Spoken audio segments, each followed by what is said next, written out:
to the video.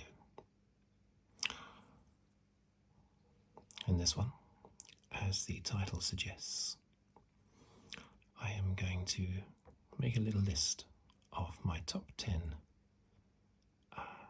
Grand Prix, Formula One Grand Prix drivers since 1980. Now, I'm doing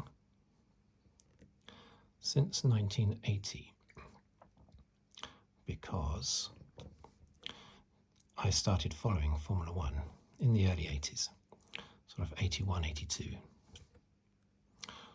So I don't feel best judged, or best placed, I should say, to judge drivers from the 50s, 60s and 70s. So the obvious ones like Clark and Moss and Fangio and Ascari, I'm not just going to say what everybody else says, basically, and just put them in a certain order. Because how do I know? I didn't watch them. This has to be my own personal choice. So that's what I'm going to do from about 1980 onwards, the early 80s onwards, my top 10 favourite racers of all time. Now, if I was to redo this list in about 10 minutes' time,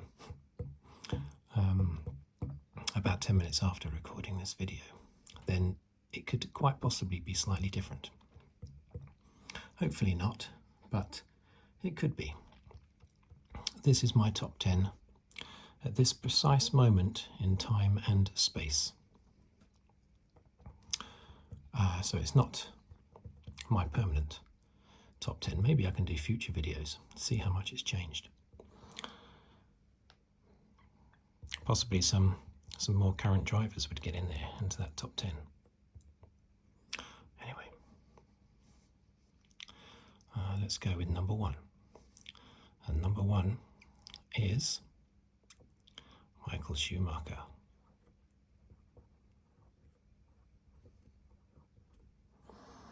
Now, Schumacher is number 1 because he was such a scary driver to watch.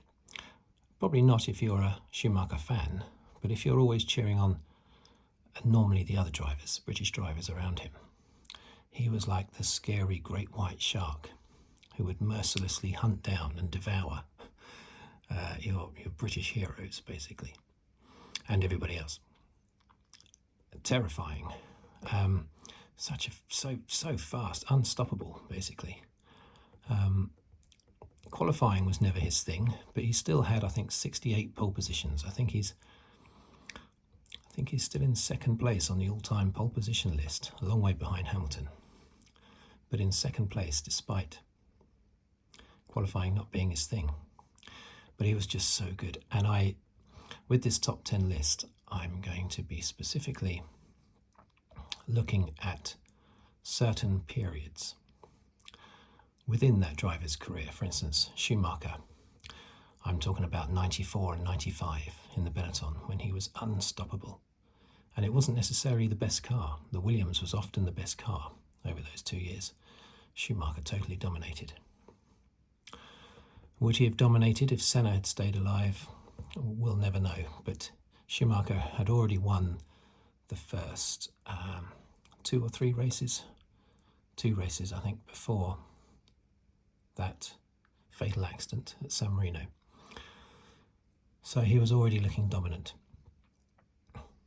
He was obviously dominant in the Ferrari. He would have been a top 5 driver for certain for me in the Ferrari years, but he's number 1 because of 94 and 95 in the Benetton. Number 2, Hamilton. That's right. Again, it's his early years. He was so good. Fantastic in F2. Unbelievable in F2. Let's just put this in, make sure this is in focus. This is going to wobble a little bit. A little bit of wobble. There you go. A little bit of wobble.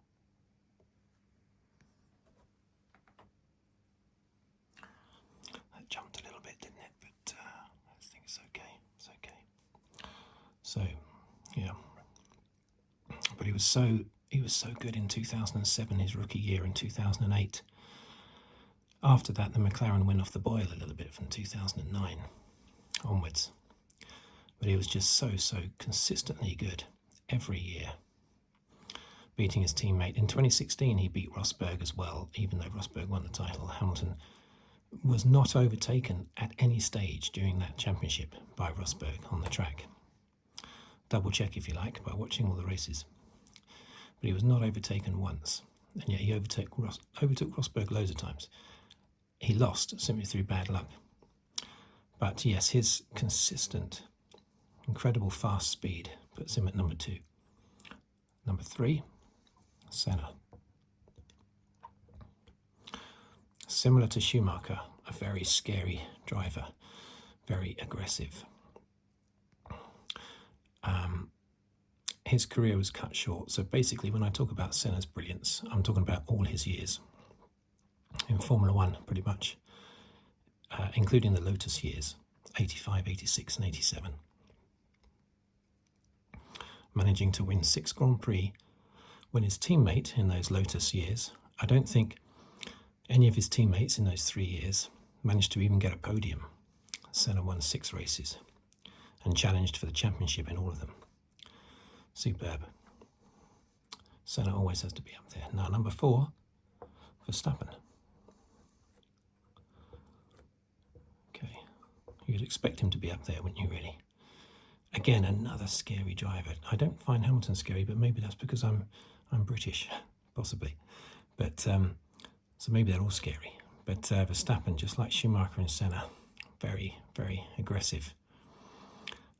But extremely fast and extremely good, and crushing his teammate all the time. Doesn't suffer mind games from other drivers. Extremely good. 5th spot, Alain Prost. The Professor, a different driver, I would say, to the others. Certainly different to Schumacher, Senna and Verstappen. Full-time world champion Prost was a thinking man's driver. Thinking man's driver, basically. The Professor, he was known as.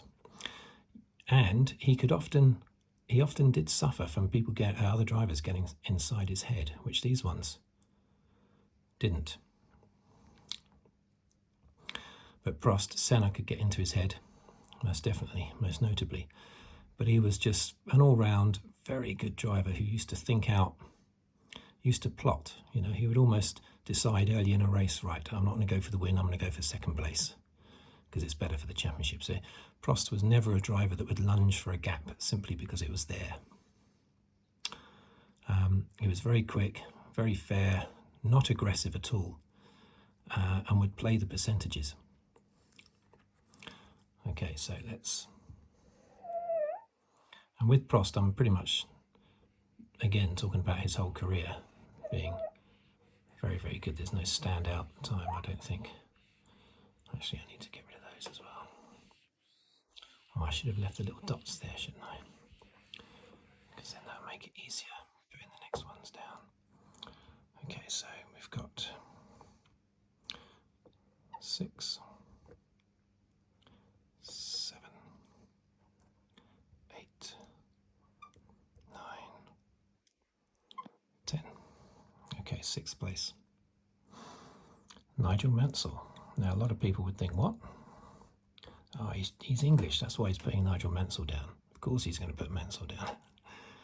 Mansell only won 1 championship, but should have won 4. He should have won in 86 and 87 and 91 and 92. But he just won 92. He was runner-up in the others. Bad luck. He was 16 laps from winning the championship in 86 when his tyre blew up. In 87, he won twice as many races as Piquet, but retired in more than twice as many races than Piquet did. So he had tons of retirements in 87. 91, loads of retirements in his unreliable Williams in the second half of the season. Well, actually all throughout the season. And Senna took the championship that year. In 92, finally his car was reliable, and because of that he dominated. 9 wins, which was more than anybody had done in history at that point, and 108 points, which was more than anybody had done in history. Let's get this focus. Come on, be in focus. And he was such a fun driver to watch. He was so, just so feisty. If Mansell was down in 12th place, you knew he would try and fight through for the win no matter what. He drove by the seat of his pants, really threw everything into it.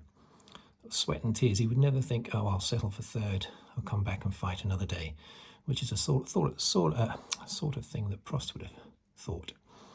No, Mansell, he tried to win every race, even if it was the back of the grid. He would go absolute full bore, and people loved him for that. When he joined Ferrari, they very quickly gave him the nickname Il Leone, the Lion, because he was so feisty on the track, so aggressive. Fair, but aggressive and feisty, and just never gave up, basically. Mexico 1990, the last laps of Mexico 1990, will tell you all about that. Right, 7th place. Alonso, double world champion.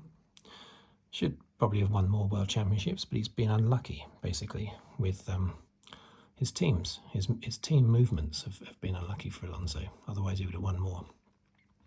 Could have won with Ferrari in 2010 and 2012, probably should have. Just missed out both times. Incredibly good driver, and look how consistent he is, still going now. Unbelievable. Hamilton, however, just had the beating of him in Hamilton's rookie year, which is why Hamilton's in the top 5. But still, Alonso, definite a top 10 for me. Fantastic driver. He tailed off a little bit in the in the bad years and McLaren years, his second stint at McLaren, when it just wasn't working, the McLaren Honda. But he's come alive again at Aston Martin. His mojo is back. 8th, Vettel. You can't really not put Vettel in there, can you? Because he's he's only one L, isn't it? I keep wanting to put 2 L's in. It's only one L. 4-time world champion. But the problem is, he's only down in 8th because even though he's won 4 championships, it's all been in a Red Bull. So, and before you say it, Hamilton did have 1 championship in the McLaren. They haven't all been in the Mercedes. They've all been in a very dominant Red Bull, Vettel's championship. Whereas, remember, with Hamilton's championships, he only just won in 2017, in 2014, 2017, 2018, and 2019 maybe. Those years, it came very, very close, down to the wire. In a number of them, Vettel actually should have beaten Hamilton in 2 of those years, I think 2017 and 2018. But he didn't. So, whereas Vettel had very easy championships, apart from 2010, his first one, which was very tight, the one that Alonso probably should have won. But Vettel did fight hard for that one, so very fast driver, but he's not really been tested, for my liking anyway, in other cars. Number 9, I'm going to put Raikkonen. Now, is it two Ks or 1? I think it's 2, isn't it? Yeah. Raikkonen, the Finnish driver. Now, with him, there's a particular period that I want to mention because he did go off the boil, most definitely, from about 2007 onwards. But 2003, 2004, 2005, he was fantastic. Even before that, actually, in 2001 in the Sauber, 2002 in the McLaren. But 2003, 4, 5, he was superb there. He only just missed out on the 2003 championship and the 2005 championship. He won with Ferrari in 2007, but in my view, he was definitely at his best in his McLaren years. Always a fair driver on the track, but extremely fast, and from a very young age as well. He came into Sauber in 2001. He was only a teenager, 19 or something, I think. And he had only taken part in, I think, 19 single-seater races up to that point. It was incredible. Perhaps he was older than 19. I've got that figure of 19 in my head because of the number of races he had taken part in before entering Formula One. 10th spot, who is it going to be? Piquet. I thought about putting Keke Rosberg in there, the 1982 world champion. Only won 5 races, Rosberg, but he was so tenacious and gritty on the track. Fantastic to watch. But I decided to put Piquet in there more so because of his consistency. 81, 83 and 87 champion. In 87 he was off the boil, partly because he'd had a massive accident at the start of the season in San Marino. But 83 and 81 he was superb. Winning those championships in the final round as well, beating Reutemann in 81 and Prost in 83. So he showed that he could go right to the wire and still win the championship. So there you have it, and there it is. My current, right at this precise moment in time and space, top 10 Formula One drivers from 1980 to the present date. Let's see if that remains as it is the next time I do that list. Thank you for watching. Thank you for listening. If you'd like to subscribe, please do so, or leave a comment, or like the video, or leave a tip on the thanks link below the video. And I will see you on the very next video. Thank you very much, and goodbye for now.